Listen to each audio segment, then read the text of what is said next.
I'm Brian Denner. I'm calling to order the meeting of this Rancho Simi Recreation and Park District. We're going to begin with the Pledge of Allegiance. Kevin, is that? Yeah, Kevin, it's your turn. So Kevin Borm, you have some people to lead us in the pledge, I believe. I do. So this is Cub Scout Troop 3605, and they're going to help us with the Pledge of Allegiance today. We're ready when you are. Okay.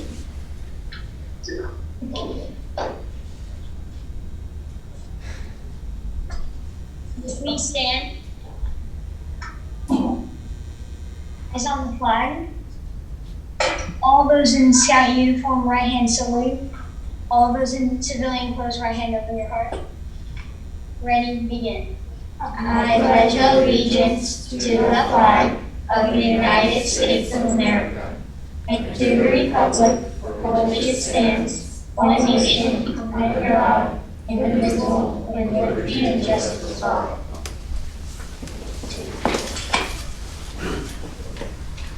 Mr. Borm, before you go, because I know you have a meeting, I'm going to say every time we see in the news there's some kid in trouble somewhere, there's a bunch of other kids doing good work, volunteering, and having scout meetings. So thank you, and get back to your meeting, but we appreciate it. Thank you. Good night. Gina, will you call the roll? Director Avila? Here. Director Freeman? Here. Director Gray? Here. Vice Chair O'Brien? Here. Chair Jennert? Here. Dan, do you have any items for for agenda review? Thank you, Chair. Staff has no changes. That's going to bring us to public statements not on the agenda. After that, I'm going to just ask you to identify yourself if you're on Zoom or in person, and what item you might speak on later, just so I don't skip over you.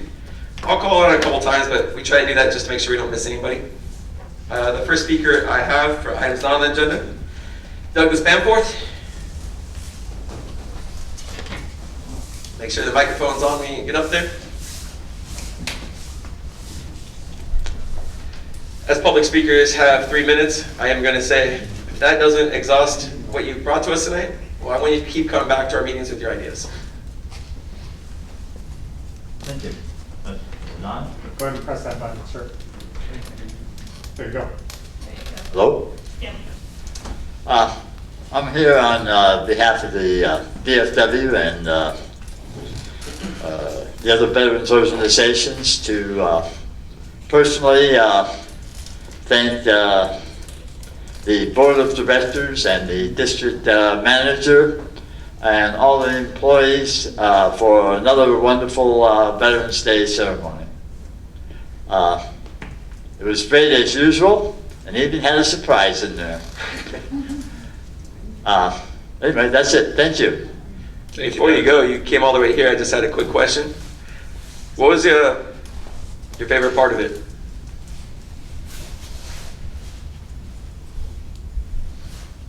I can't wear this, my hearing aid. I was just asking, what was your favorite part of the ceremony?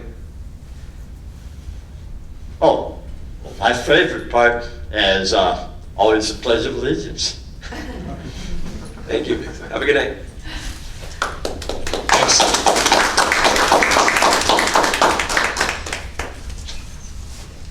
That brings us to Dylan Johnston.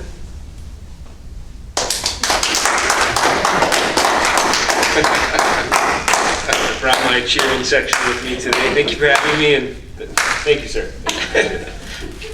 My name is Dylan Johnston. I'm a 41-year resident of Ventura County and a 12-year resident of Simi Valley, and I know what you're thinking. I'm looking far too young to be that old, which I say I agree with you. Thank you for the compliment. I'm here today to talk about our parks and recreation. I want to thank you. We have an abundance of beautiful parks and recreation services here in Simi Valley, which I'm always happy to take advantage of and proud to brag about to our friends outside of the city. My two boys recently joined soccer clubs local here in Simi Valley, and I've started to become acquainted with our soccer facilities or fields here in the Simi Valley area, and I've noticed something about that. There are far fewer soccer fields than all other fields and services in the city. We have something around 25 baseball diamonds and a similar number of tennis courts and volleyball courts. And I believe there's only 7 soccer fields in the city that are shared by multiple clubs, including AYSO and Eclipse, among other clubs.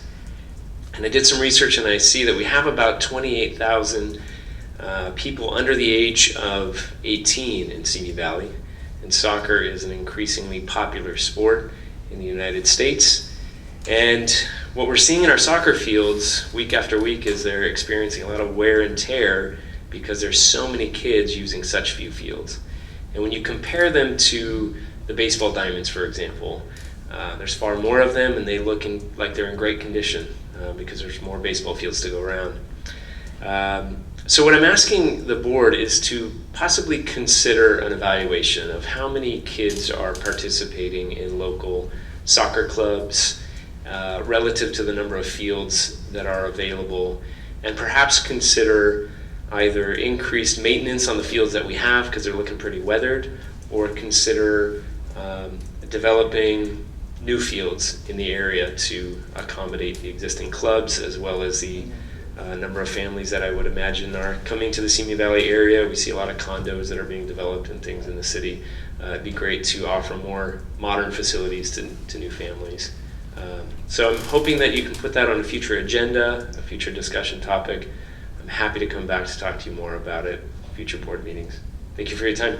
Because it's not an item on the agenda, we can't have an extended discussion, but I could ask just a really quick question. When you were talking about the maintenance, was there a specific field you had in mind that you said the wear and tear is a little bit much? Yeah, there's 2 that I have in mind. There's the Rancho Santa Susana fields on the corner of Stearns and LA Avenue. They're not in the best shape, and the fields in Wood Ranch, I believe it's a Rancho Madera fields, and they really stand out in contrast to the neighboring baseball diamonds that are right next to the fields. The soccer fields at Madera are brown and dying. There's patches of sand and dirt there, and you look right over the corner and the baseball fields look amazing, and they have bleachers. And at Rancho Santa Susana, the baseball fields have permanent restroom structures with bleachers and permanent shade, and the fields look beautiful. And over on the soccer side, we have dead grass or inconsistent grass with big chunks of dirt, and no restroom facilities, no shades, no seats. We got to bring our pop-up tents and our folding chairs, and when the kids have to go to the restroom, we have to walk way across the fields to the baseball diamonds to use their restroom. So Thank you. I'm going to have staff follow up with some of the things you brought up. I'm going to make sure they invite you back to any meetings that soccer is on the agenda. Obviously, you could look at the website, but if you miss it, I'm just going to ask staff to email you. And then we appreciate your time tonight. thanks, Chair, if I could. Yes. So the board, this has been on our radar. The board's reviewing a plan to add soccer fields at S-Turn, exactly like you're talking about. And that will be scheduled for review on December 16th. So we already have an item on the agenda on the subject, December 16th, I believe. Excellent. Yeah. And if I may just add one more thing. I know it's a higher cost, but turf is more weather resistant and There'll be 13 fields, 13 fields? right? Oh. As proposed right now. Oh, excellent. Is there a plan for turf? I'm Well, let me, I'll give you a call and bring you up to speed on where we are on that. That's great news. Thank you Did so you much put for your sharing. phone number on your card by chance? I did. And additional restrooms. Oh, excellent. Yeah, I did leave my phone number. New restrooms, Yes. yeah. No late night texts, okay, Elaine? Huh? Even though my phone number's on my card. So Zach Miller and I will give you a call and we'll bring you up to speed on where we are on soccer field planning. Thank you so much. Thank you. Thank you. So Dan, I appreciate you're going to follow up with that. Soccer fields are important to us. My own kids, when they played soccer, they played on some of those same fields. I'm happy that we made progress. Apollo fields are now open, and Apollo fields are open for athletics, including soccer. That doesn't address the maintenance of the other fields, but maybe the wear and tear won't be so much now that we're spread out. I know that not every organization practices at every field, but we just added Apollo back to being open this season, and at December 16th. Did you say, Dan? December 16th, we'll be reviewing the Rancho Santa Su S-Turn plan again. And Dylan, if you speak to Dan before that, there's a large plan, if you could look over the details with them, and then when you come back to us, you give us feedback on obviously the importance of fields, but the specific plan, and let us know what you think. Thank you so much. All right, at this point, I do have a speaker card from Mark Johnston. He's already told me the item later. Is there anybody else that you anticipate speaking later? I don't want to miss you if you're behind any equipment or anything. Anybody on Zoom you anticipate speaking on an item later? If you change your mind, you'll let me know. That brings us to approval of minutes. For approval? Second. Gina, will you call the roll? Director Avila? Aye.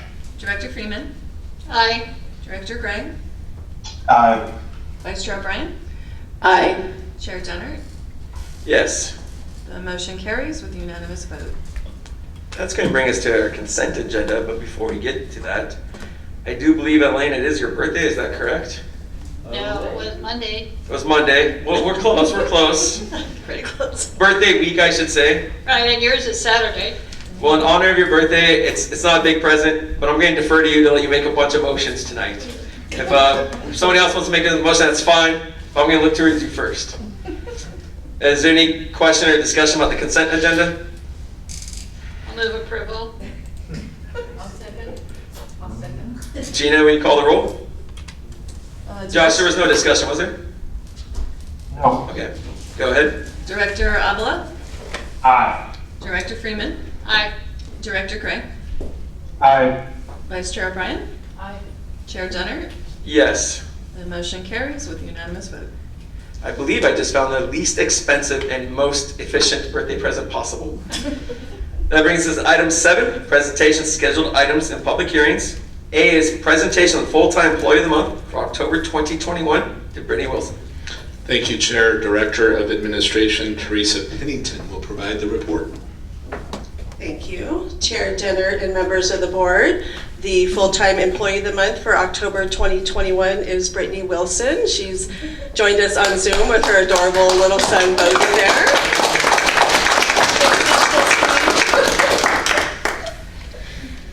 Brittany is the Human Resources Coordinator in the Administration Department. She's worked for the district for 5.5 years, and this is her 3rd Employee of the Month award.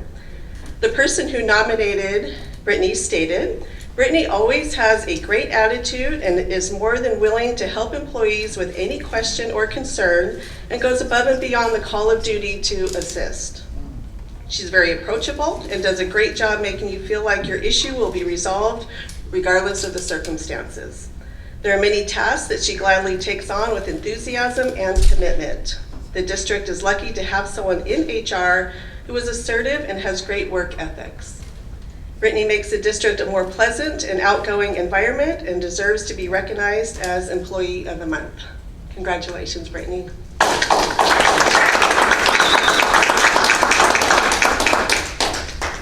Brittany, we're going to let you speak first, and then your fellow employees, and then board members.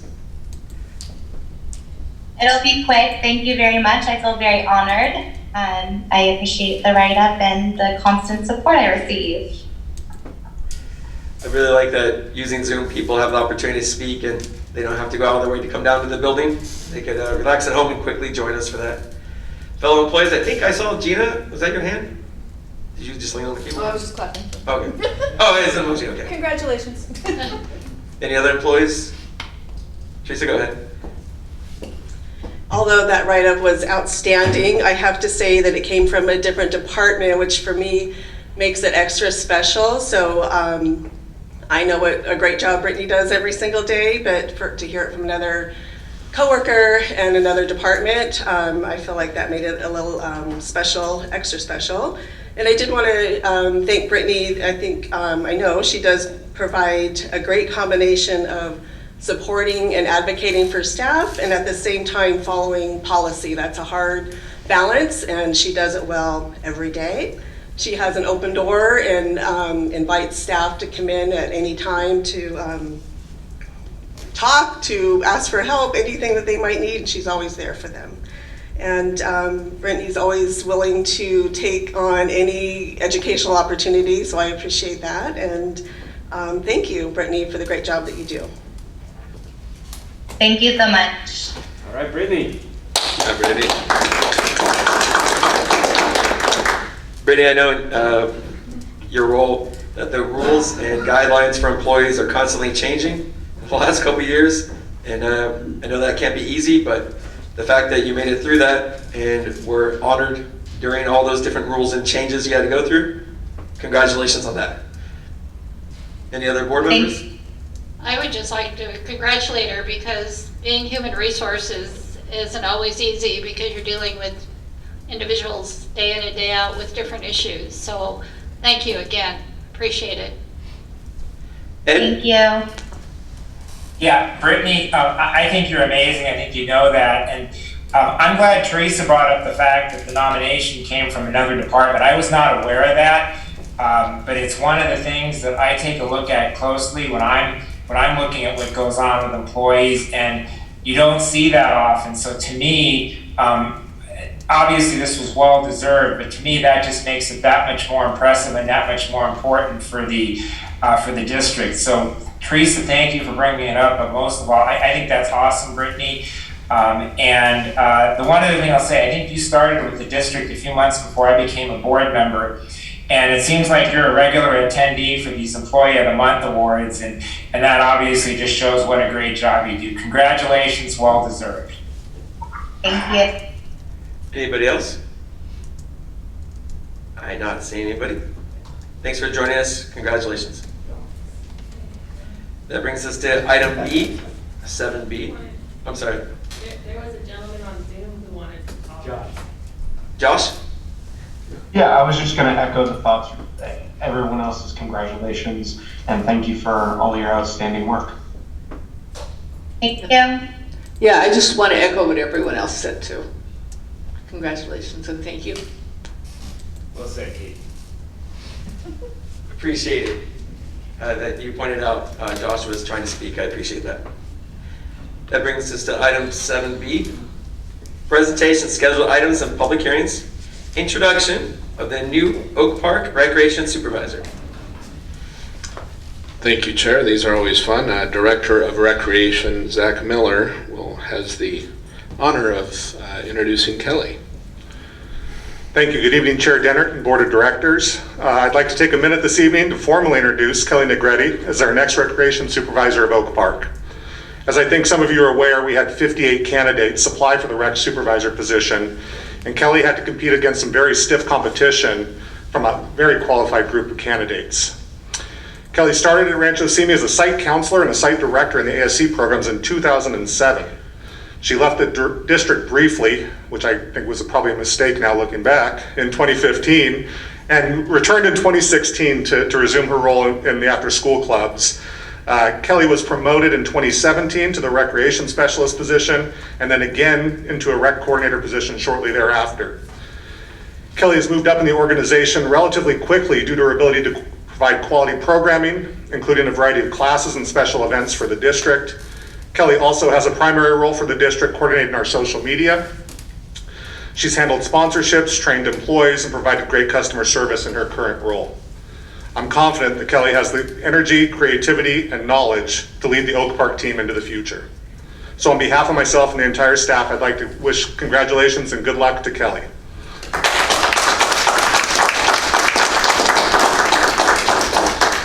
Real briefly this evening, we were also planning on acknowledging Brian McQueen, but unfortunately he's not able to attend due to a last-minute obligation, so we'll bring him back at a future meeting to formally thank him.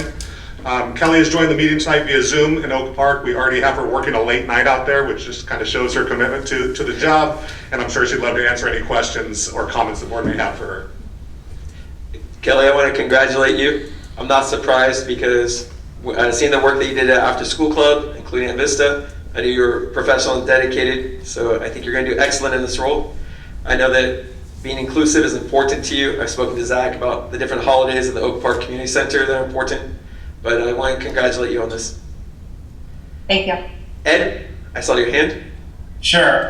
Couple things. First of all, on Brian McQueen, I spoke about him at the last Oak Park Committee meeting and then our last meeting, which was an Oak Park meeting. And I'm glad he was able to attend those. We should have given him his appreciation at the last Oak Park meeting. But anyway, hopefully we will do that in the future. He's certainly deserving. Kelly, congratulations. I think you rock. I'm gonna tell you, it's gonna be a lot further for me to go to visit you now. But I am gonna surprise you one day. And the good news for you is I won't be finishing a run, so I won't be walking in all sweaty and everything. So anyway, congratulations. Thank you. Congratulations, Kelly. I'm really happy it all worked out for you. Thank you. Congratulations, Kelly. I think this is great. Well deserved. And she was better at kickball than either of us. Congratulations. Yes, much better. Any other comments from anybody? Yeah, just say congratulations, and I'm looking forward to continuing to see projects you work on, and hearing your name invoked in continually positive ways. Thank you. Thank you. Looking forward to it. I'm never going to get tired of clapping for our employees. I know that they do a lot to make our park district welcoming and fun for people, and let people have some time to recreate and relax. So congratulations.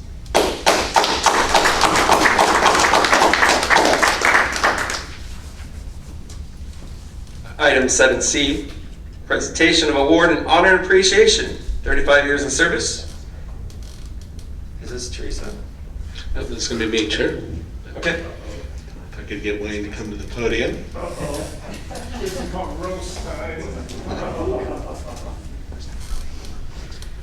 So, Chair, we've got several long-term employees that are reaching 35 years over the next few months, and we thought it appropriate for 35 years of excellent service to the district that we do these at a board meeting. So as we all know, Mr. Nakaoka has been here for 35 years. He is currently the Directoration of Planning, Operations, and Maintenance. And Wayne truly is the heart and soul of our district through everything. He has been here for 35 years. He cares passionately about the parks. He cares passionately about the people. And he is the epitome of a public servant. And we are lucky to have had him for this long in this district. He is outstanding. I did want to say that he's touched everything, and he has a knowledge of this district, and I can't say more than enough good things about Wayne and his service to this district and his commitment to us and his commitment to public service on behalf of all of us. So I really wanted to acknowledge Wayne. Getting a little teary, he's just outstanding. And I want to congratulate him on his 35 years. And Wayne, you're outstanding. Thank you.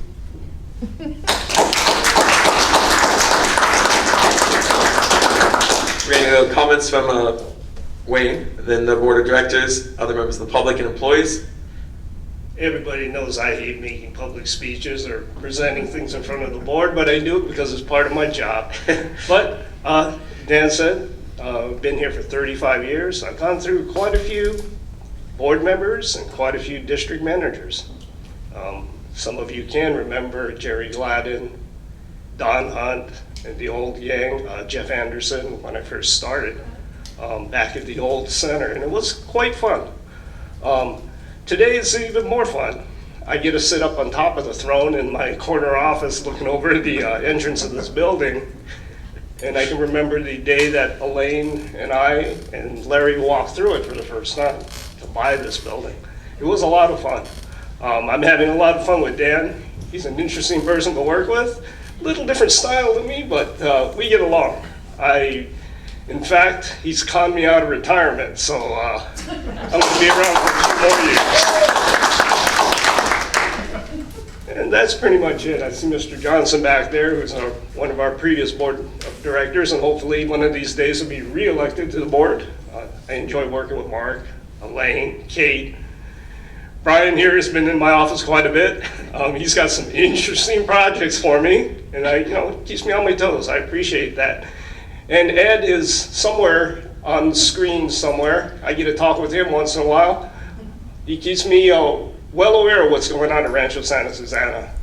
I haven't been able to sit down and talk with Josh yet.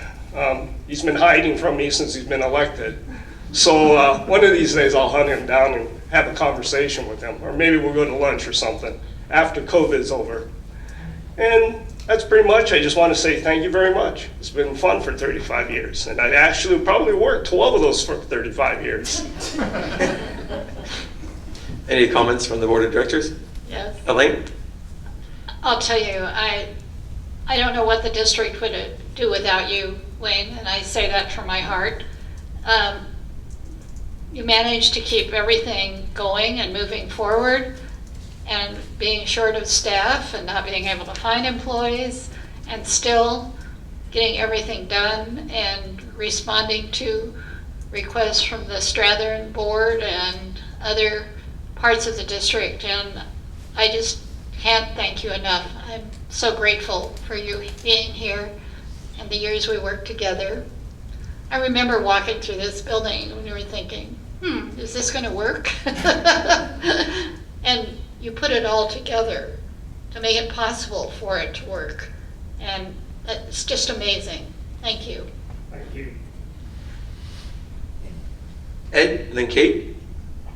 Sure. So Wayne, first of all, I have to tell you, I'm aware that it's been 35 years. With the enthusiasm that you display when we have our discussions, you seem like an employee who hasn't even been there for 5 years. Your knowledge is 35 years worth, but your enthusiasm is like you're a new kid on the block, and that's so refreshing. The second thing I want to say is I'm so happy to have directors like you and Teresa who I can go to and speak with and just get honest, straightforward answers and transparent answers, which is something that I preach, and you give that to me, which gives me an awareness that I need as a board member to present myself in front of the public. And I just can't thank you enough for that. I know I've done that personally to you, but I want to do that publicly. And then one thing that really shouldn't be missed in all of this, and I know through 35 years you've overseen so many projects and so many great things, and you can do the laundry list, but you headed the department that, to me, during the most critical time in this community's history, during the year of the pandemic, they were the heroes in this community for being able to keep our parks and trails open safely, and to keep the morale up. Someday we'll be listing all these projects that you were responsible for, and they're great, but to me, nothing rivals your leadership during that most important time. And that, to me, is really where your greatness is founded. So I appreciate you for all of that, Wayne. Congratulations. Thank you, Ed. Yeah, I hadn't got my mind around it. It was 35. It's 35 years. That's a long time to be working at one place, and I don't know what we're going to do without you either. But yeah, my engineering license number is probably lower than yours. Just can't leave. Yeah, 35 years. Congratulations, you. Thank you. Yes. Josh? Yeah, I don't, I will, off the bat, I'll say, I will gladly take you to lunch and buy you lunch for the opportunity to chat. And we can certainly do that on a patio anywhere in Simi sometime soon. And then, not to say this to make you feel old, but to show appreciation for your long term of service. There hasn't been a year of my life where your efforts haven't impacted this community and made it better and made it stronger. And that has definitely culminated during COVID, as Ed was talking about. But I wanted to say thank you, where I honestly have never seen a park district without your impact in it. And that's clearly made all the difference. So I wanted to say thank you and show appreciation for all your effort and time invested in Rancho Simi. So thank you. Thank you, Josh. Wayne, I know that you pay a lot of attention to detail, and that's one of the reasons for our parks being amazing. I was 10 years old when you started working here. Oh, gee. And I know that many people in the community don't know your name, and they won't know your name, but they know your work. And I'll give you an example. My own daughters, Rory and Chloe, they grew up playing on the parks that you helped to build. And our favorite memories as a family, many of them were on those parks that you built. So I'm saying this as a board member and as a dad. Thank you. It means a lot to me. They're beautiful. And Chair Danner, Yes. I want to add that give or take, I was about 10 years old when you started with the district also. I would also like to say that, yes. I would like to say That too, but it's not true. Well, it's been a while at least, that's for sure. Well, I've done the mathematics, and most of the people that are working for me now can call me daddy or grandpa. So it's getting pretty up there.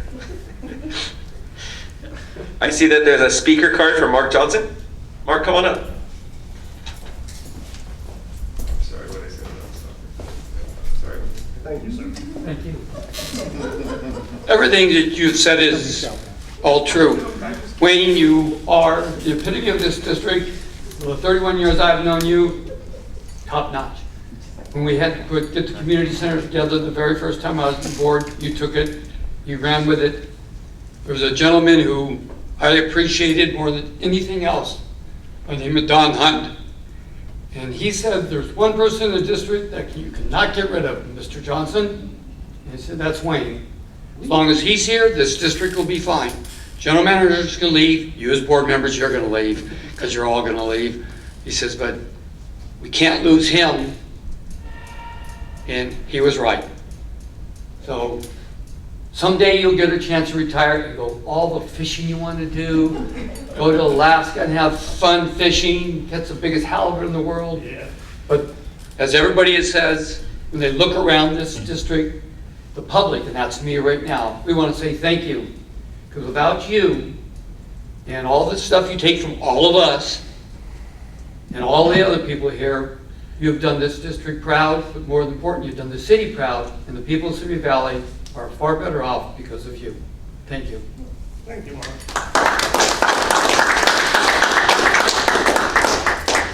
Any other staff members or members of the public wish to speak on this? Who brought the tissues? I was just kidding about soccer field, Wayne. I heard that. Great. I really did. I mean, We've updated the minutes to say the soccer fields are perfect. I know that as you were speaking earlier, Wayne was already thinking of the details on that, so appreciate it. Chair, I believe we have a, did you get it in the plaque already? Yes, there you go. Wayne, it's not over. I still get roasted. It's free parking at any park. Oh, Congratulations. I'll keep me out of the jail at least. And we have that for you. Thank you. So hold up.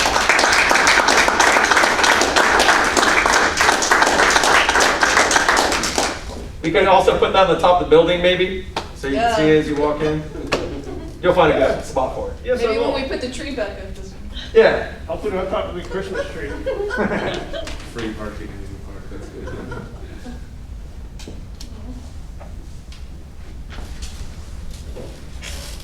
I was thinking if it stops Wayne from retiring, we could stock Rancho Pond with whatever fish he requests, but then I realized we'd have to go to Wayne to ask how to do that, so it wouldn't seem as much like a present. But Wayne, congratulations, well earned. Good job. That brings us to item 7D, status of the district's response to the COVID-19 coronavirus pandemic. Thank you, Chair. I've got a very brief report. I'm happy to say these are getting smaller as we climb our way out of COVID. We did have one complaint regarding masking in one of our programs, so Zach is addressing that with the staff and the contract instructor. We did have one staff positive since our last meeting. That person is doing fine. Our after-school club staffing is holding pretty steady. I think we've got a couple more folks since the last time we talked, but we're kind of status quo. We're still at kind of a minimum level, but it hasn't gotten worse, so that's good, and the clubs are doing well. And then regarding vaccinations and COVID for the employees, OSHA has put a statement out that says that the rule regarding vaccinations and testing that the president had announced quite a while ago has been suspended related to the implementation and enforcement of the rule pending future developments in litigation. So at this point, it appears that the governor or the president's mandate on the subject is on hold. So we will be monitoring that, obviously, and we will be watching it with everybody else, but it's on hold for now. That concludes my report. Zach might be better prepared to answer this, but in our after-school club program, you said it was minimal staffing, but has our staff had to be subbing for it? If so, which members of our staff?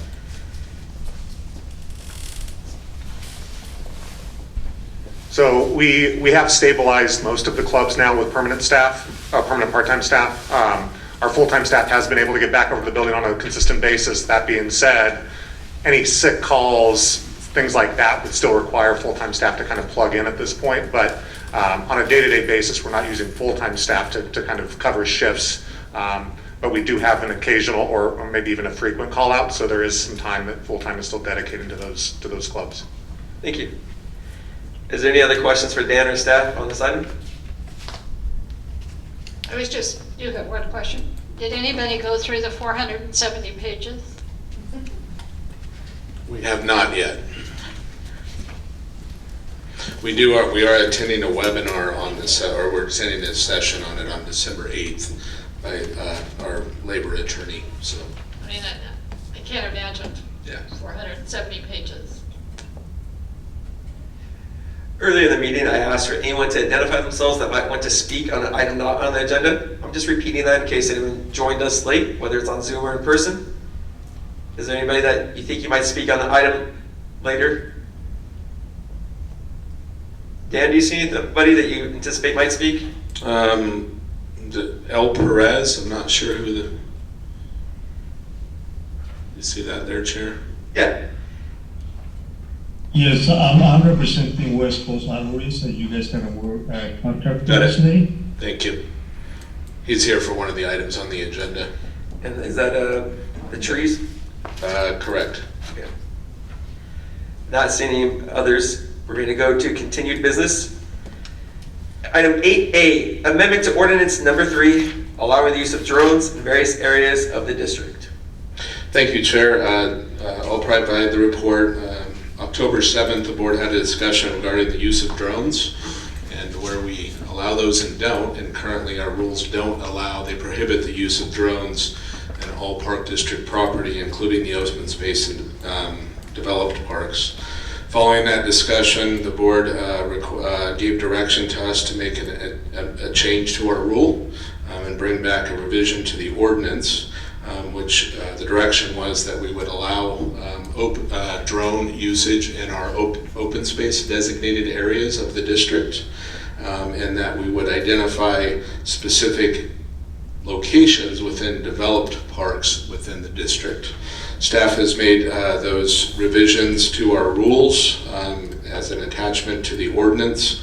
I'm not going to go through those, but it basically does allow, follow the board's direction in the open space, and it gives staff the flexibility to pick out certain locations in developed parks where drones could be used under our rules. And as it relates to that, there's just a clarification in here regarding the use of drones for commercial purposes, which means filming or mostly filming operations, which we have had people use drones for filming in our parks. So it basically just says that drones can be allowed for commercial purposes as long as they receive a permit from the park district. So with that, staff is recommending that the board request a reading of the ordinance and then waive a full reading of the ordinance and introduce the ordinance for first reading, and then it will come back at a subsequent meeting for second reading and adoption. That concludes staff's report. Any questions of staff? Josh? Yeah, I was curious, in reading this, one thought that occurred, and I'm curious if staff considered it, was actually, in Rule 33 at least, it specifically mentions commercial or educational purposes. But I was curious if staff considered special events outside of what could be potentially commercial or educational, if that would be permitted under Rule 33. Or if that was just, if staff would consider commercial or educational to encompass anything that could, all special events. Director, we did not contemplate that.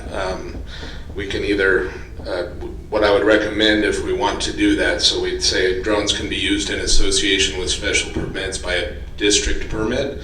What I would recommend we do is, if you guys are interested in changing that language when you make the motion, we can change that to commercial, educational, or special events, if you'd like to add that to the Rule 33 language. Okay. That's all my questions. I do like that Josh brought this to our attention.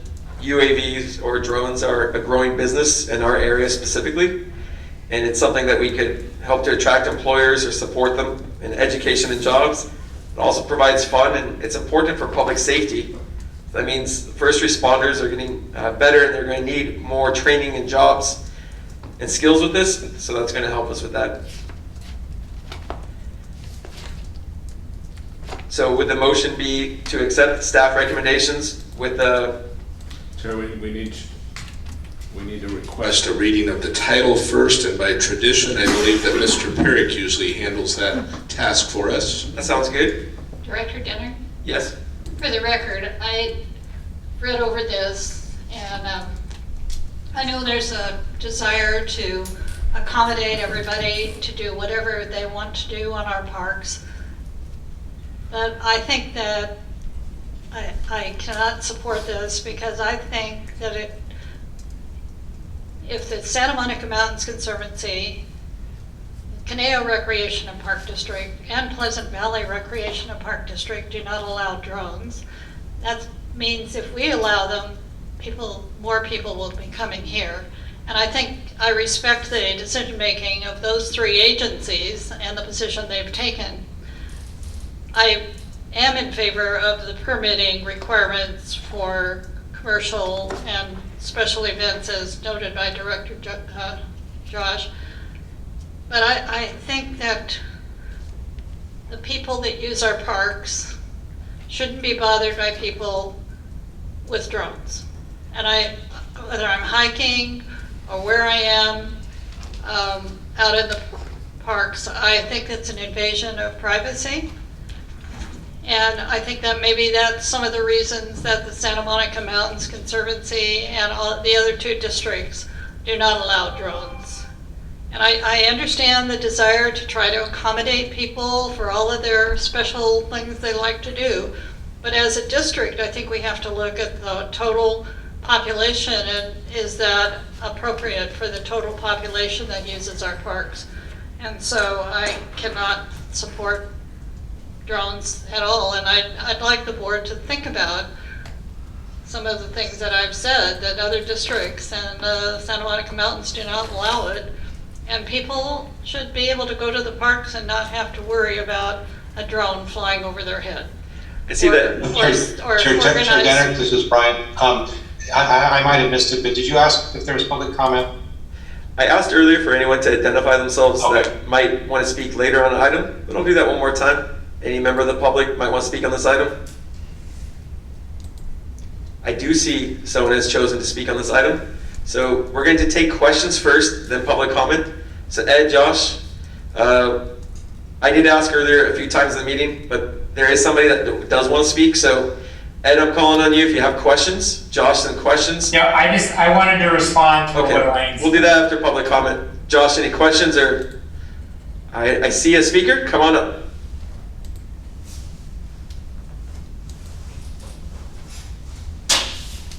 I would announce our speaker, but I'm kind of building suspense.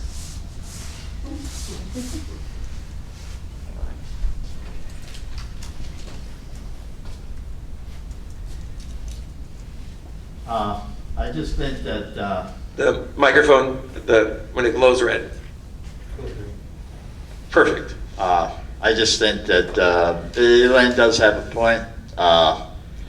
It's, you know, people are concerned about their privacy, and if they're having a picnic or something and somebody flies a drone over or whatever. But, you know, it seems to me that even those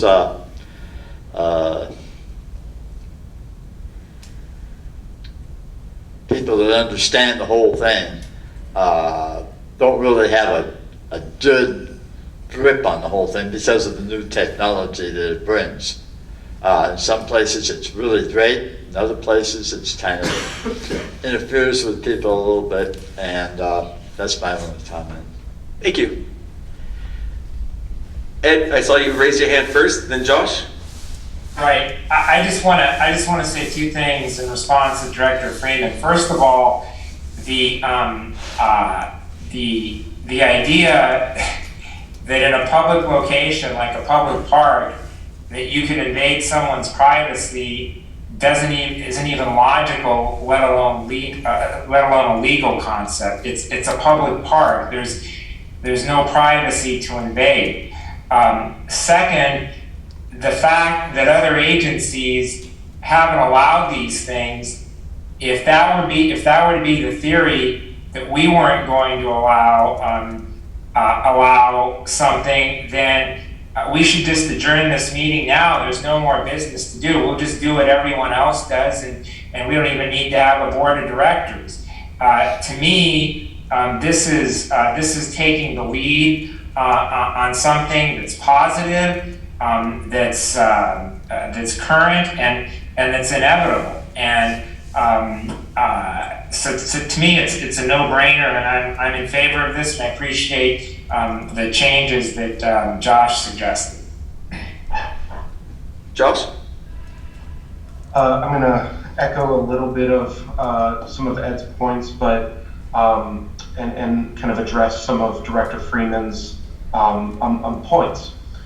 So, for one, when it comes to other agencies and their decisions, I would question, just like RSRPD hadn't considered this before it's been recently brought up, I would argue that I haven't heard anything from staff or elsewhere that any of those agencies have elected to in any recent event against drones. That I'm curious if that's more of just historical momentum or it's the act of a recent decision given current events.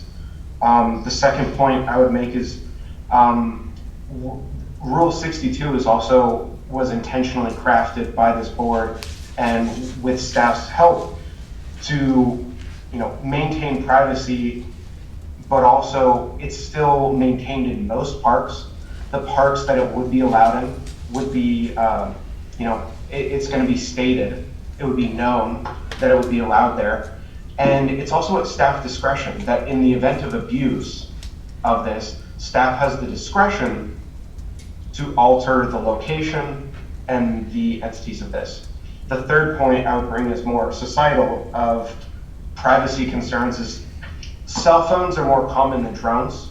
They're less expensive and they're much more frequently used to record and photograph, but we're not banning cell phones in public parks.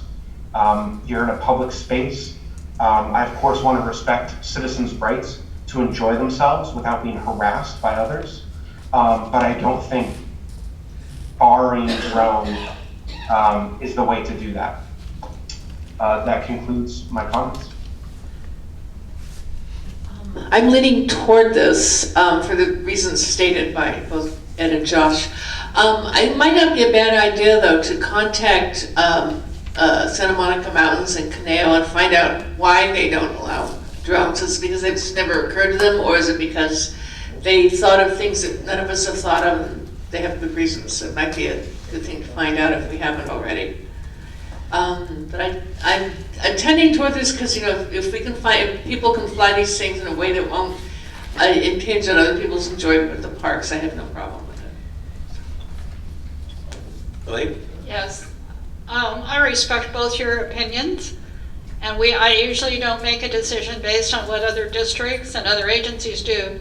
But I think if they don't, then we're going to have more people here perhaps participating, which you may consider to be a good thing. We don't always have to agree, and I just don't think it's a good idea to allow them to be used in our public parks. And I respect your opinion, and I would hope you would respect mine. Thank you. Ed? Yeah, I just have one question. It can either be rhetorical or for Director Freeman. Did the thought ever occur that if we pass this, then maybe other park districts will follow and we'll be a positive trendsetter? It's just, I don't know. It just seems like that's the way this could wind up going.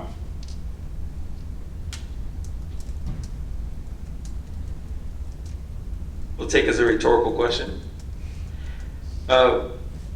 In Simi Valley, the largest employer is government, including the school district. But for private employers, this is a growing field that's going to be needed. Like, for example, responding to police calls or fire calls. So I think this gives us an opportunity. Ed, I hear you say they might copy us. I don't want them to copy us, but probably be good if they did. And the reason is I want to be the most open to it. I do like that Josh paid attention to. We worked for our built environments, like our parks. For open space, they're already there, and I don't anticipate it changing much. Like if the rule went into effect tonight, I bet a month from now there's barely going to be a noticeable difference. But if there is, and it causes a nuisance, becomes a problem, I'm open to adjusting and going in a different direction and creating different rules. So if a year from now there's drones all over the place, we're the center of the activity and it's causing problems, then if the public has issues with that, I'm open to adjusting to that. For our trails, a lot of people use drones to map out a trail, for example, for mountain bikers, and then they put their video on YouTube, or they do a follow behind, which is you have a drone follow somebody. And there's a lot of our open space that's currently not used. Some it's overused, but there's a lot of it that no one gets to. So if drones could be good for education and employment and good for getting out there and exploring, I'm going to support that. I do respect, Elaine, what you're saying, that it might cause a problem. And if it does, we'll put it back on the agenda, adjust the rules as we see fit. Any other questions or comments? And I believe, Dan, you're going to say Brian's going to read something? Reading of the ordinance title, please, Attorney. Yeah, I can do that. It's ordinance number 3, amended, an ordinance of the Rancho Simi Recreation and Park District Board of Directors establishing rules and regulations governing the use of district parks and facilities and participation in district programs. So Chair, and then the motion would waive the further reading and introduce the ordinance for first reading. I would note Director Gray's interest in the possible modification. Josh, can you say that modification one more time? Modification would be to include special events along with permissions for commercial or educational purposes. That'd be like if at Dia de los Muertos or a birthday party or end of the season soccer, they want to fly overhead to celebrate opening day of baseball. That's not a commercial activity, but that's a special event. Exactly. When the chamber or any of the Rotary clubs hold events, I mean, I will say, as an aside, the Chamber of Commerce was using a drone at the street fair to illustrate the crowd size and the attention and publicize it. I'd like to give that same opportunity to groups using parks and open spaces. Josh, would you like to make that motion? I will make the motion with the amendment to include special events with Rule 33. I'll second. Is there any discussion? Brian or Dan, does that meet our requirement, that motion? Yes, and you might just add to it, because there's some more language in the recommendation number 2, so just say including recommendation number 2. And if you modify your motion to add that, and then if there was a second, the second would agree. Okay. So I will amend to include a motion number 2? Sorry. Recommendation number 2, and I'll second that too. Got it. Okay. Yeah. Before Before we call the rolls, any future or further I discussion? just want to clarify that I'm in favor of the permitting portion of it for commercial and special event use. I'm just not in favor of the open, general, anywhere use anytime. Brian, should we split the motion so that we can have a separate vote on Rule 62 and Rule 33? Because Elaine's saying she's good with Rule 33 change, but not 62. Yes, I think Just we to should. reflect that. My advice is you vote on the motion as it was made. Gina, will you call the roll? Which part are we voting on now? Or is it one The motion? whole thing. The whole thing, okay. Director Avila? Aye. Director Freeman? No. Director Gray? Aye. Vice Chair O'Brien? Aye. Chair Denner? Yes. The motion carries with a 4-1 vote, with Director Freeman voting no. Dan, you said it'd come back to us when, approximately? I believe at the next meeting, December 2nd. Okay.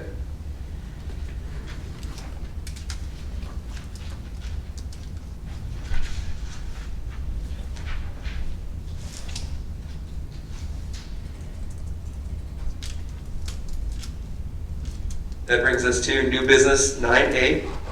Approval of the Rancho Senior Recreation and Park District schedule for 2022 meetings, workshops, and conferences. Thank you, Chair. Real briefly, this is your proposed meeting schedule for next year, board meeting schedule. We have moved the regular meetings of the district from Thursdays to Wednesdays, as discussed earlier by the board. I did want to point out a few nuances to the schedule. Let me find those. So Yom Kippur is on, where's that one here? October 6th. So we've moved, that's a Wednesday, so we moved the regular meeting in October, the first meeting, to Thursday instead of Wednesday to recognize the Yom Kippur holiday. Also, May, there's a couple nuances to the May schedule. If you look at the meetings in May in your staff report, we have the CSDA legislative days on May 17th and 18th, and that conflicts with the Wednesday meeting, the third meeting of the month. So what we've done is we've moved that meeting to a Tuesday evening instead of Wednesday, so that those that go to the CSDA or the CRPD conference can attend the meeting and then go to the conference. So with that, we'd have the May 4th meeting, the first Wednesday of the month. You'd have a budget workshop, which is usually an additional meeting, May 11th, and then the second meeting in May would be on a Tuesday rather than a Wednesday. Did I get everything, Teresa? Yeah. And then I think in September, there's the NRPA conference, which is on the third week of September, which we have had folks go to the NRPA conference. That conference is in the middle of the week. So if the board did want to have a meeting in September, we're suggesting that it be held on the fourth Wednesday of that month. Another alternative would be to just have one meeting in September, or move the meeting in September from the third Wednesday to the fourth Wednesday. That concludes the proposed calendar. Ed? So my suggestion would be, I'm looking at the May thing. I don't go to the legislative days of the CRPD conference, but I know others do. We already have 2 meetings scheduled in May. The budget workshop is essentially another meeting. I would suggest both as to the May 17th suggestion and the September 28th suggestion, because of those conferences, that we don't need to have those meetings. I know, for example, that there are 1 or 2 months a year, for example, where the city council doesn't meet twice a month. I mean, it seems, and in May we'd be meeting twice anyway, because we'd be meeting on the 4th and the 11th. So I would just do away with the scheduled meetings on the 17th and the 28th. That would be my suggestion. May the 17th and September the 28th. I would just do away with those. I would suggest we keep them on, and if we cancel just so that, what I'm thinking though is even though CSDA is on the 17th, Tuesday to Wednesday, we usually go up on Monday evening because it starts Tuesday morning. Yeah, that conflicts with the May 17th meeting, so that one obviously we should probably get rid of. And you already have 2 meetings in May, you don't need 3. Right. As long as we still are on Zoom, we can do it from Zoom up there. We could, yeah. You may or may not be, but why do you need 3 meetings? I don't understand. I'm open to the revisions to May. I want to discuss that first. But if we do that, we might have some long meetings in May, which I'm good with. Might be some late nights. Why don't we delete it and then see as needed if we need to have a special board meeting that month? Yeah, we can also Sure, stretch those. we probably won't need to, but that's a great idea. I would delete the May 17th for sure. And then I have a question about June. Dan, it's June 1st and June 15th. The idea is we wouldn't want to go June 1st and June 8th because it's just too soon.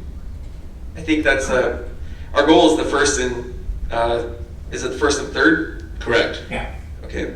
Then okay, that works in.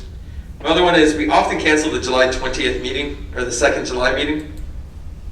I think we usually cancel the 1st July meeting, if I recall. Yeah, it's usually the first one, right? The first one, yeah. And the reason I'm bringing it up is, does it allow for any staff to make vacation plans early so that it doesn't conflict as much? Like, would be if we provide our staff the flexibility to make their plans earlier, does that allow them to do their job better where we don't have a lot of people out at the same time? If we had knowledge there was no meeting on July 6th, it would allow staff to juggle their schedules a little better. So if we're likely to cancel that one anyways, I would like to allow staff to plan so that they're not all gone at the same time or they're not rushing to try to fill in for each other. So I'm going to suggest we cancel the July 6th. We just, if we have to, we could make a special meeting. But as of now, we can just eliminate from the schedule. Anybody else have an opinion on that? Looks like Elaine's good with that. And then I'm good with it. I appreciate for Yom Kippur that the date is moved. And then, Ed, for May, I get what you're saying. We don't need to schedule as many meetings. We can schedule another one if we need to. It might cost some a little bit later nights because we got a lot to do those nights, but I'm good with that. So May 17th and July 6th, is that what we're suggesting that we cancel? So far, yes, and Ed, you had mentioned also September 28th potentially. Yeah, I just threw that out there. I'm okay either way. I'd keep the September 28th. I don't know. I'm okay with that. That's fine. Let's just do the 17th and the May 17th and July 6th. Let's cancel those. I'm fine with that. That gives us a lot more time for our committee meetings. I'm just I'll kidding. address that later. I got something for you during board member comments on that. All right. Any other discussion of that? I just wanted to clarify. I'm not sure if Director Freeman said something earlier, and I may have missed it. It was right before Ed spoke in his last comment. I wasn't sure. I think she said she was good with the canceling July 6th. It might have been a reference to that. Okay. Thank you. Does that seem accurate? By what Josh missed? It's a joyous thing, but one of the classes is letting out so the kids are having fun and running out. So that's it. That's part of the fun of being a park district is that's a part of our meetings too.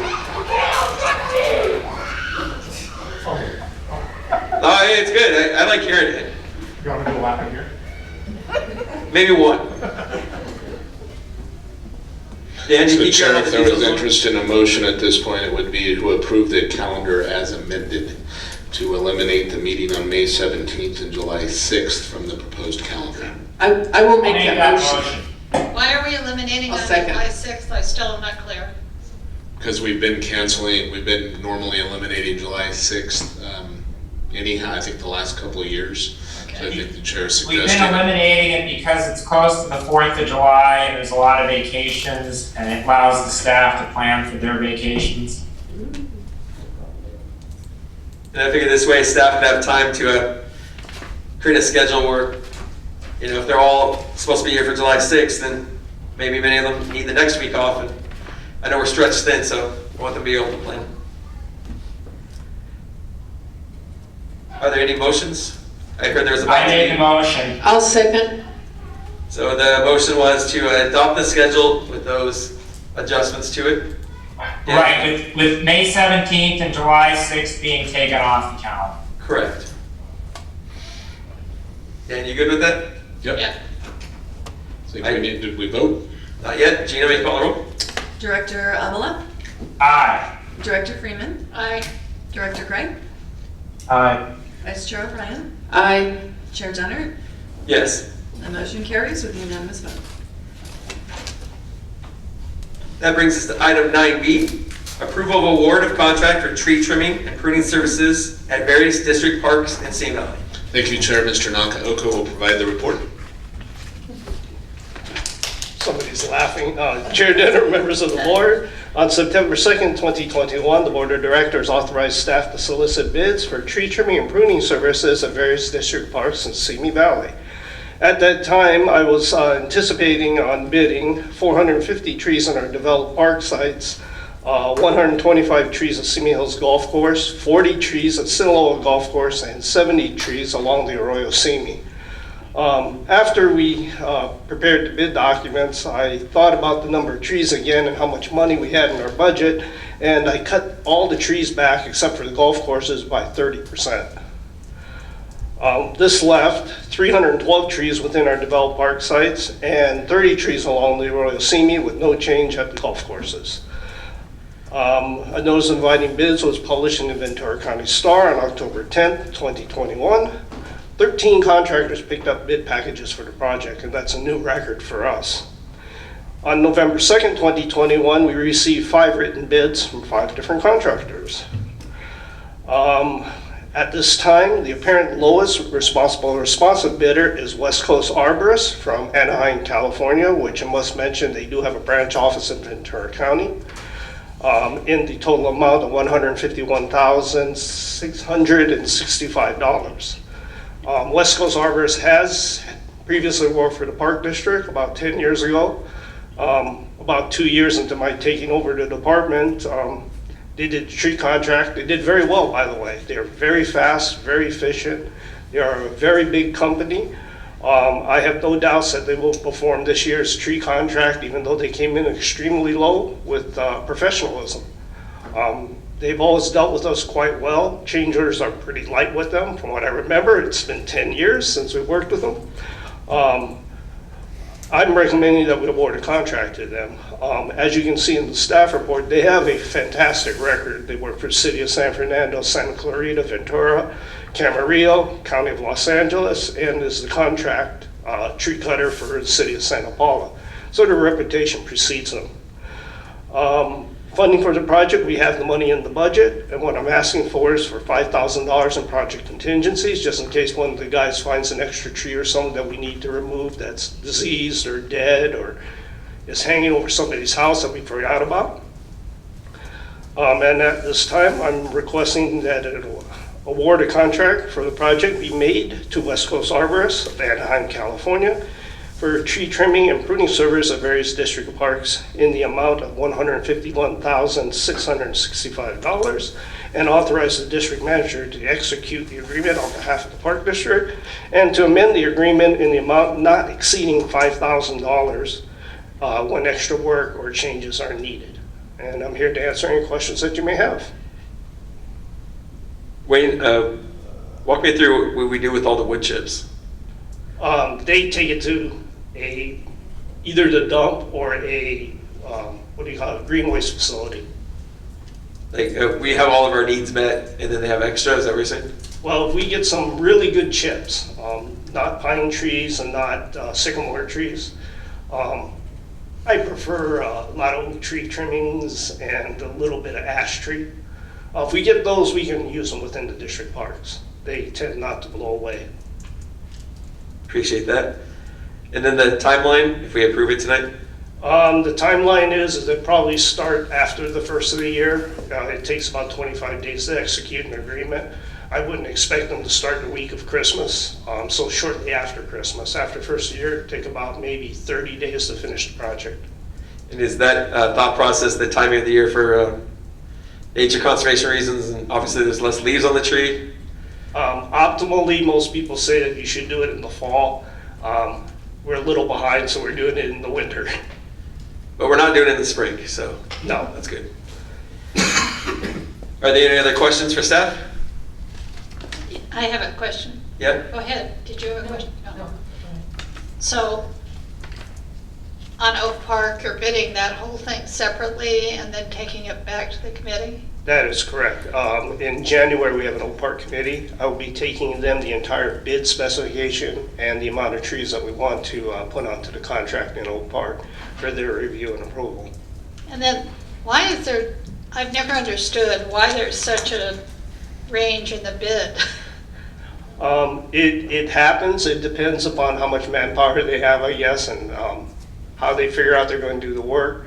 I know that West Coast Arborist has a lot of equipment, a lot of trucks, while some of the smaller companies, like Vero's Tree Service, doesn't have that type of equipment. They own all their equipment already, so it probably cuts down on a lot of the costs if you don't have debt to pay off tools and equipment. Thank you. Are there any motions? I'll move approval of staff recommendations, item 1 and 2. I'll second.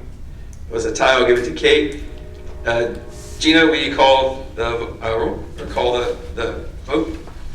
Director Avila? Aye. Director Freeman? Aye. Director Gray? Aye. Vice Chair O'Brien? Aye. Chair Denner? Yes. The motion carries with a unanimous vote. Dan, do we have any written communications to note? Staff does not, Chair.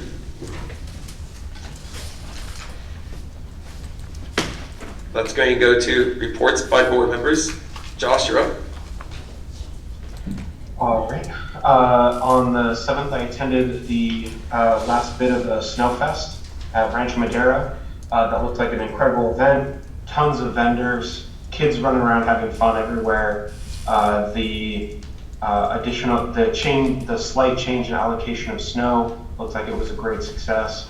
And I want to show appreciation to staff on that occasion. That was incredible.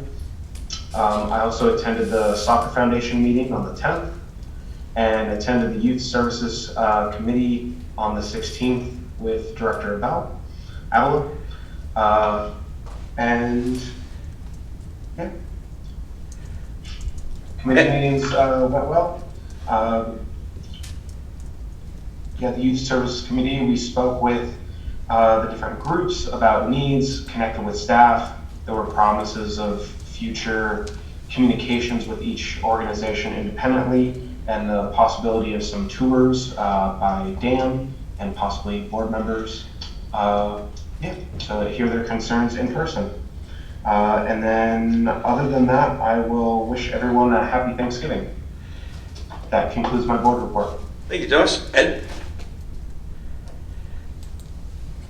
Okay, sure. So yeah, I attended the Youth Services Committee meeting as well. The purpose of that apparently being to try to discuss possible increase in the rates for the baseball and softball leagues. Once again, I have to say, I've been doing this for more than 5 years. It's a committee meeting that could have and likely should have just been done as a regular board meeting. Having said that, we had the meeting, and I used it as an opportunity to let the leagues know that I thought the fee study that was the basis for the meeting was flawed, and that they fully had my support, that I thought it was unconscionable that we were even discussing fee increases with them now on the heels of literally now 2 seasons of being without their leagues and the hit that they've taken. So even though I thought the meeting was unnecessary, I certainly took the opportunity to let them know that they had my support in that regard. The other thing is I did attend Veterans Day. Again, I've said it before, I'll say it again. It's, in my opinion, the most important event on our calendar. And once again, a really great job by staff of putting that on, Jeannie and those who helped her. A really nice and important ceremony. Thank you. Elaine? Yes, I attended the Strathern Annual Dinner, which was always more food than you can imagine because everybody potlucks it, and it's really great food. And they had an interesting program on aprons, which you wouldn't think would be interesting, but it was very interesting actually on aprons. I attended the Snow Fest, and I thought staff did a fantastic job. It was really neat in the morning. It was cool. I mean, it was really, the weather was perfect because the kids were all bundled up because it was cold. And in years past, it's been really hot or a Santa Ana wind and the kids are in shorts, you know. But they had to be bundled up, and to see the little, especially the preschoolers, when they're at the top and they're look afraid, and then when they get down the bottom and they realize what they've accomplished, you know, the look on their face is just fantastic. Veterans Day, I just want to compliment the staff, and I was wondering where the replica came from. Do you know? I mean, that was quite a really unique addition to this. The replica came as courtesy from one of the veterans that knew somebody at a movie studio prop house. Really? That knew was sitting in the back room. Really? Yes. So Jeannie made arrangements for us to go pick it up in Santa Clarita.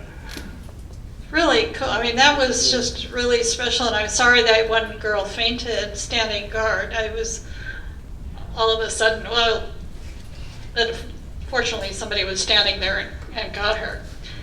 I want to thank every staff for my birthday cake and birthday remembrance, and I had a great day, a great birthday. I have a question on the recommended water saving of 15%, and just, you don't need to respond now, and don't do anything elaborate. I was just curious what actions we may be taking on the 15% that we're required to conserve. And Chair, if I everybody can have yeah. Sure. I'm sorry. We are reduced 15% in all of our parks, and then we are still keeping athletic fields at 100%, and we're making up the difference at 100% by going a little bit more in the non-athletic field parks. Sounds so like a great Wayne has idea. implemented the recommendation or the mandate to reduce water usage. Sounds like a great idea. Thank you. Have a good Thanksgiving, everybody. Thank you, Kate. Elaine? I'm sorry, thank you, Elaine. Kate? Yes. I also want to compliment staff on the Veterans Day celebration. I always like that. I always think it's the best thing we do, and this one was especially good, especially nice.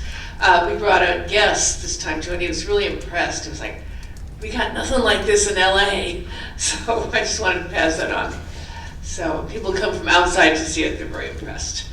Yes, I like the apron presentation at the historical potluck. That was good. I kind of like that kind of history, you know, history like a history of aprons, or how did air conditioning kill neighborhoods? That kind of stuff always interests me. So that's a part of history I really like. And if some board member theoretically had a major life event occur over the weekend, I would like to say mazel tov to that person, if that happened. Congratulations, Josh. If we understand correctly, you're now engaged. Thank you. I appreciate that. And I want to wish everyone a happy Thanksgiving also. Thank you. We did another graffiti cleanup on December 11th. Paul and Nikki did a good job of organizing volunteers and supplies. We hiked to the top of the mountain, which is a few miles, with young kids, people older than me, people about my age, and everywhere in between. And we're making a lot of progress. Pretty much the entire mountain's cleaned up until the very top, and we have a little bit more to do around the top where there's a cave with swings and stuff. So we've done a lot, but the next time we're going to go is December 11th, which hopefully is cooler. So if anyone wants to join us that day, you're welcome to join us. At Veterans Day, it didn't hit me until I was going to speak, but I got a tip about a replica.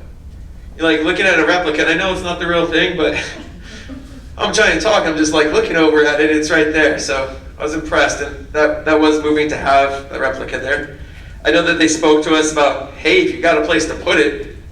I haven't thought of any place. Wayne, have you? No, it's still sitting in our warehouse. Well, they did mention if we have an indoor location, looking around, maybe somewhere in this building, I'm not sure.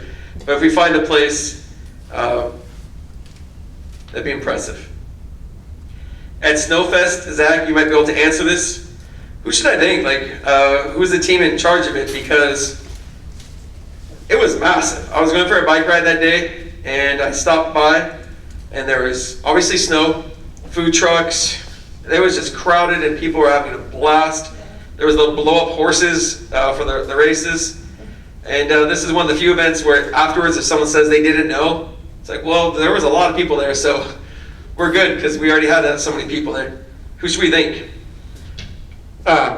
Danielle's team took the lead on that event with a lot of help from Dave, who did a lot of the coordination of it. That being said, there were team members in the recreation department from all levels, so it's really kind of the entire staff, but I think Dave and Danielle took on the lion's share of the coordinating for that. And as my first Snowfest, I was really blown away by how great it was as well, so I'm really proud of that one.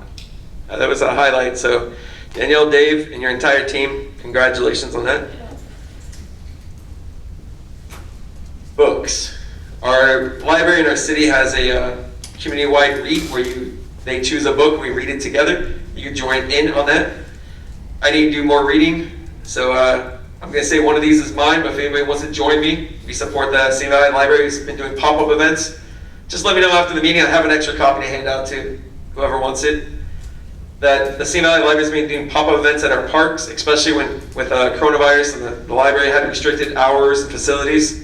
They'd come to a park and just hand out books to kids. Just meet the kids where they're at. And so I really appreciate that partnership with the library. If they give me homework, I guess I'm reading a book. If anybody wants to read it with me, there's a group discussion in a few weeks. And I have more books. It's important that we honor our history and learn from the past and know the people that live here in the past and currently. There's a book that I was recently made aware of. And it's a timeless story, but it's about a bird that doesn't listen to his elders. Someone young that should learn from older people too. And it was written by Alan Salazar, who's a local indigenous person. And also there's illustrations about how to do the art. So like the natural pigments in our hills. So if you want to color a book like this, how do you get the inks from our hills, from our area? So the first part is a story and a timeless story, and then the last part is an art lesson. I brought a stack so that each of our after-school clubs will have a story from a local person telling about our history, and then we can say that that's one of our values and important to us. So Zach, I'll coordinate with you later, but we'll make sure at least every one of our after-school clubs has at least one example of that. With that, I wanted to tell everybody, as many of you said, happy Thanksgiving. May it be a time of rest with family, time to recuperate from all the things that have been going on. And maybe we come back re-energized and feeling good from that. That brings us to reports by district manager. Thank you, Chair. Skate park is all good. I see all good things to report there. The Oak Park tree, if the board will recall, we had elected to remove the tree and repair the sidewalk. However, we said that if somebody else, the county, wanted to pay to leave the tree, that we would do that. Apparently, from what I've heard, the county is going to pay for the additional amount to save the tree. So we will be contributing an amount equal to removing the tree, and they will be adding on to that budget. That being said, I think there's discussion still going on about that, and I understand they may do that. The Apollo Field lights, which is the new field that we had taken over, a lot of the lighting infrastructure had been removed, and we've had some inquiries about the lights. We've been on hold for Edison coming out to do the work they need to do to reestablish the lights. Wayne says we expect them to do that next week, so we should have the lights activated at Apollo starting next week. We conducted some interviews for a senior management analyst position for the planning and maintenance department. We included that in the budget, as we like to refer to it as the old Robin Walker position. So we've conducted interviews for that position. We've got some good candidates, so hopefully we'll get somebody to get some help for Wayne and his department. Our auditors have been all week, which is a large task. I want to thank Teresa and her staff, but we met with them. The board will be seeing that report fairly soon, but we did receive, at least verbally at this point, a clean bill of health on our finances. So thank you to Teresa and her staff, and all the staff actually. I made a presentation to the community council today over their lunch hour. They wanted to pass along their appreciation for our parks and our programs, and had a lot of good things to say about the park district. We did attend the chamber job fair as staff, and we also have our own job fair scheduled for December 8th. I'll have the staff get information out to you guys on our own job fair. The December 4th meeting, or December 2nd, December 2nd, we plan to have pickleball. The board gave us direction to bring back some information on pickleball. The part-time minimum wage increase will be coming on the 2nd. Some revisions to our refund policy. We will be bringing back the conceptual activity center design based on input from the board. And then also normally we have our changing of the guard, the board, the chair and vice chair. We usually do at the first meeting in December. So we will plan on scheduling that for December 2nd. December 16th, Historical Society agreement, an update to that agreement, a grant resolution for a grant we would like to apply for the Land Water Conservation Fund, facility fees on December 16th, and also our sports fields contracts on the 16th. That includes committee meetings. We have no committee meetings on the calendar other than our regular Historical Society meeting. That concludes my report, Chair. Dan, there was someone from the lacrosse community that was asking about Apollo lights. Were you able to get a hold of them? Yes, we got a hold of them, and Zach and his staff accommodated them. We found a location for them to practice, so we were able to meet their need, so to speak. Any questions for the district manager? Let me just make a comment. I'm glad you followed up with the county. I assume that was the county supervisor's office. And so it worked out. Thank you. Yes.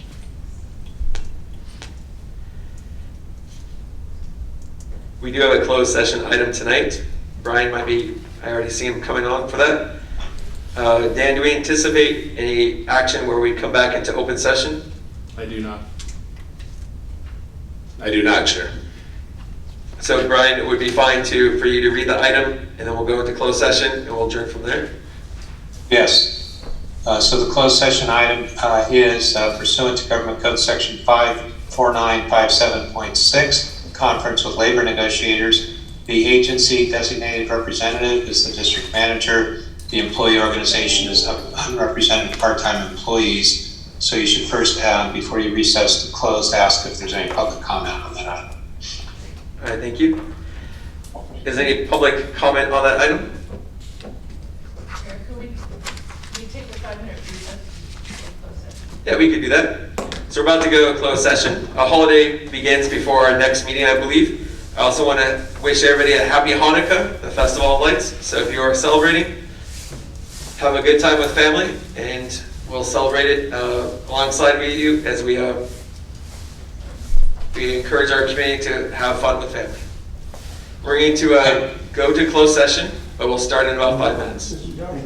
Chair Denner, one thing to kind of emphasize, I know you made reference to it, is that we can be adjourning in closed session. So if there's some staff that would otherwise be available, if you come back into open, they wouldn't need to wait around for the closed. session, you will be able to adjourn and close because there is no anticipated action to be reported out. All right, thank you.